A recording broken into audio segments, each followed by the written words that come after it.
Hey guys, how's it going? Welcome to my video. Just want to give you guys a little tip if you guys have this issue, and this is more of a fix than it is a tip. A couple days ago, I ran into this situation where my car was just completely dead. It was parked.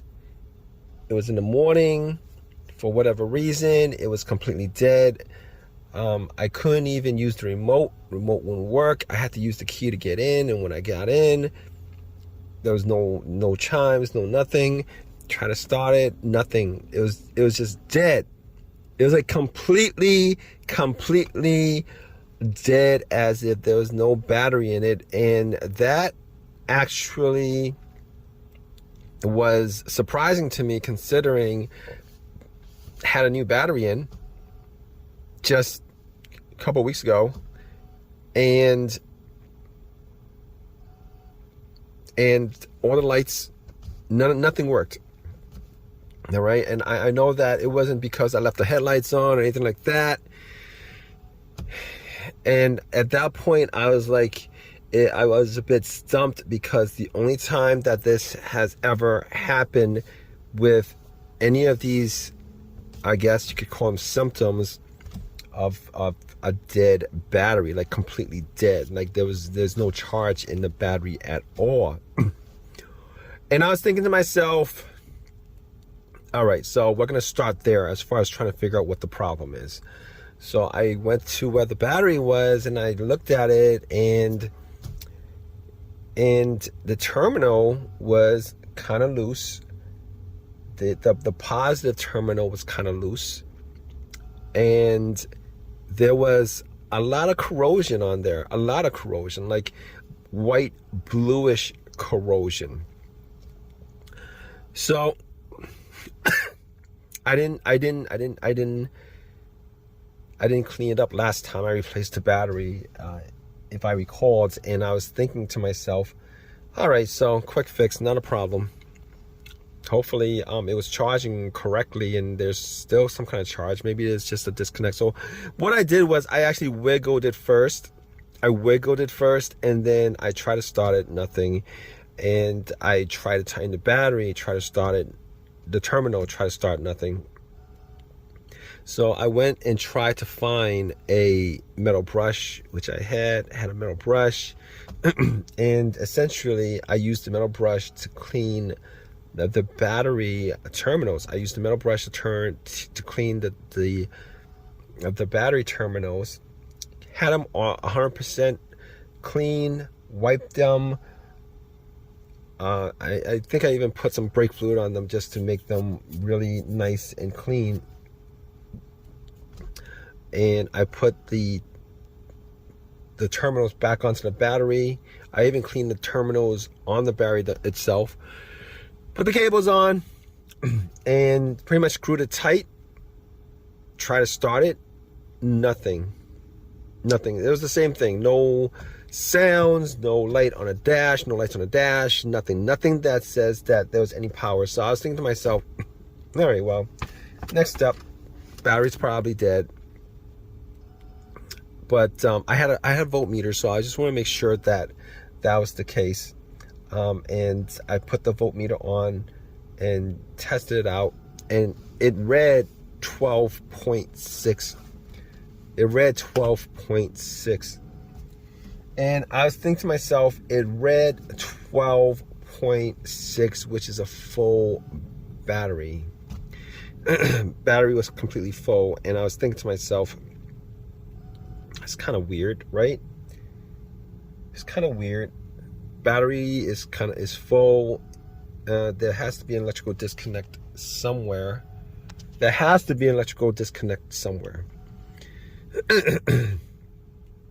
So I went to the fuses, took out my fuse tester, and tried to test out the fuses one by one, and I was getting no electricity on the fuses at all. I even connected to where the battery cable connected to the fuse box itself, and there was nothing. There was nothing at all as far as power was concerned.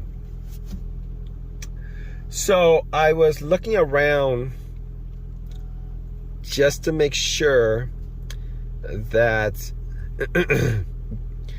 that it wasn't maybe a negative cable that was disconnected, and I looked at the negative cable, made sure that it was connected to the frame, seated properly, and was tight, because a disconnected battery, a disconnected negative cable essentially cuts off any power from the battery to the rest of the vehicle.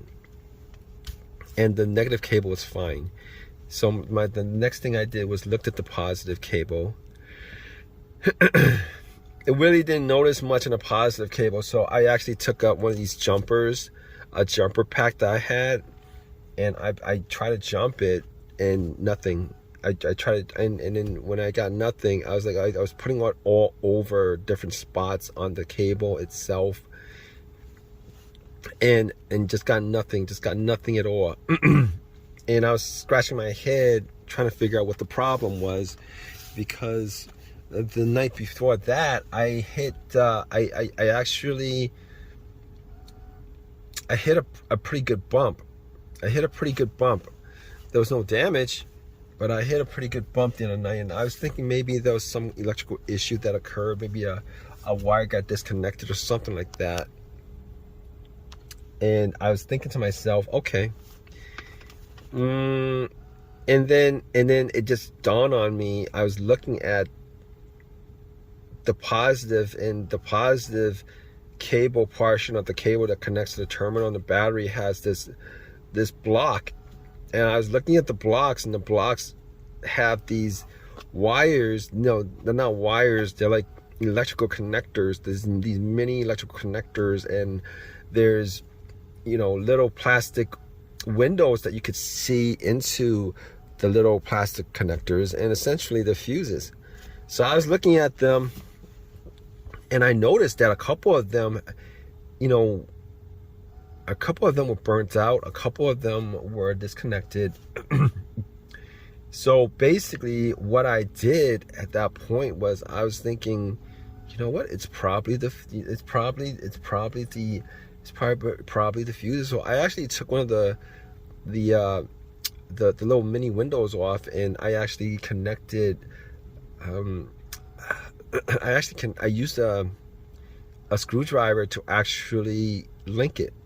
You know what I mean? The disconnect wasn't that wide, so I used a screwdriver and essentially linked it metal to metal, and heard some noises. At that point, I knew that it was probably that portion of the fuse box to the battery that was causing that issue. and you know, that actually tested it out to be 100%, and I did test it out to be 100%, and that was it. So I actually went to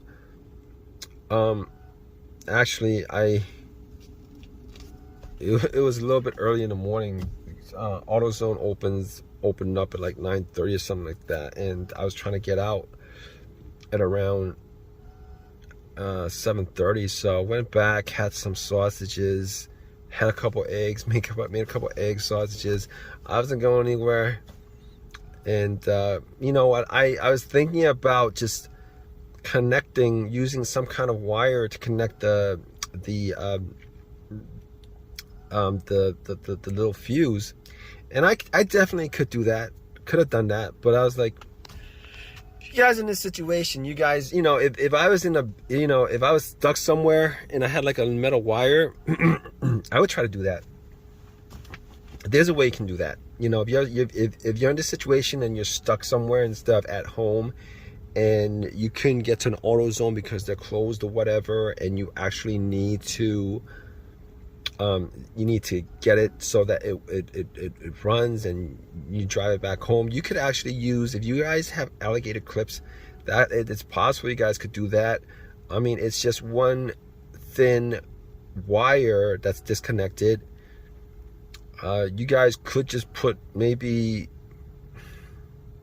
Yeah, there's a way that you could do that. If you guys actually had like a thick wire that you guys could actually connect the fusible, connect the little fuse that blew.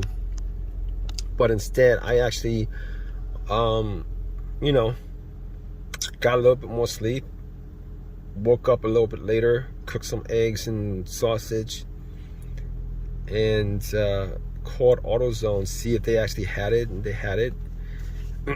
And I took a Uber out to pick it up, brought it back,